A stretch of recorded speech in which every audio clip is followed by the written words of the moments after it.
Howdy, with this video I want to show you how to create your ePortfolio for the course and also how to put material into the ePortfolio.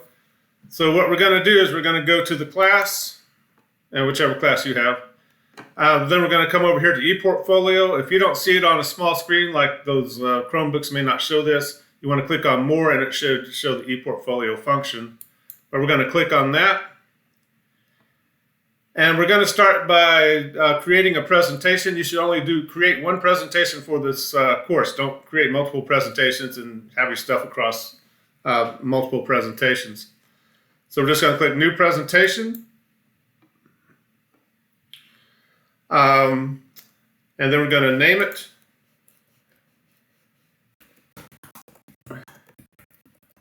It helps me if you put your name on there. And we'll go with that. We'll hit save.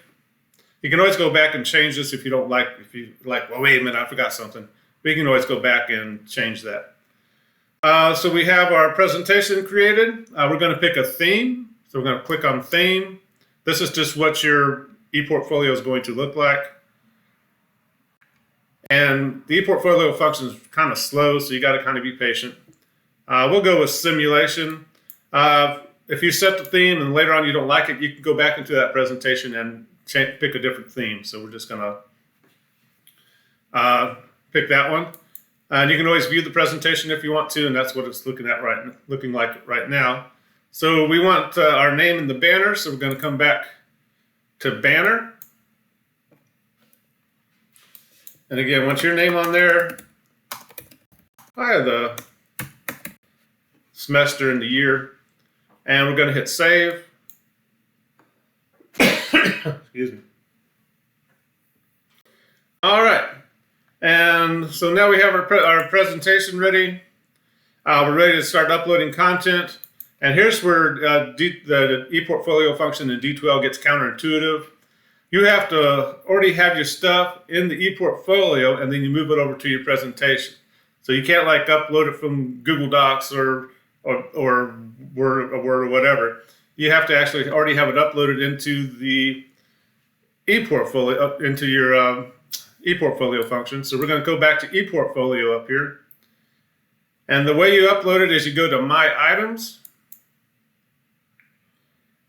And then we're going to start adding things to My Items before we move it over into the ePortfolio. And again, if you're kind of like, that makes no sense, you're absolutely right, but that's what we have to do. So I'm going to upload my picture. You can only upload one thing at a time. And you're going to hit next. Then save. And then save and close.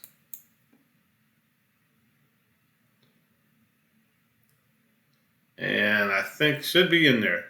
So then we're going to come back to My Items. And I'm going to upload my resume. So it's another file upload, which probably most of your stuff is going to be a file upload. So I'm going to upload the resume. Got to hit add, then next. A lot of clicking. Then save. And then save and close.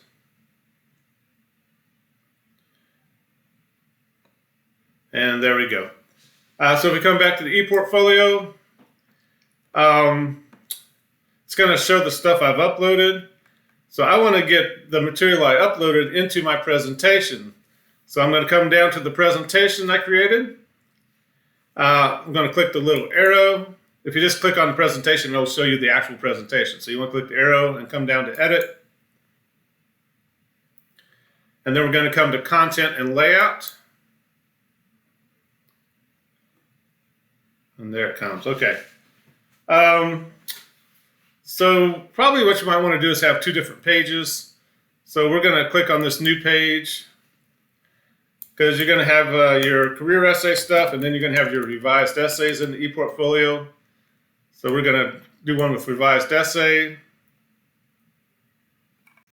Then this new page one, we're going to go to page properties and make that career material or whatever you want to call it.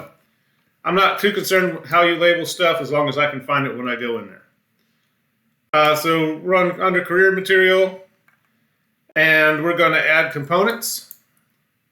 And they call the things you've uploaded artifacts. I don't know why, but I just got to go with what we're given. So I want to upload my picture, and I want to upload my resume into that career material area. So I'm going to hit add. Probably want my picture first. And it should be in there. So we're going to hit close. Then we're going to click on the presentation just to see what we have. There's my beautiful face, and there's my resume.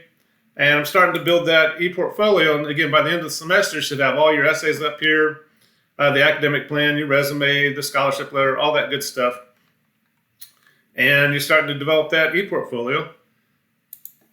If you decide, well, wait a minute, I forgot to add something to it, or you're going to add stuff later, same process. You got to go to add.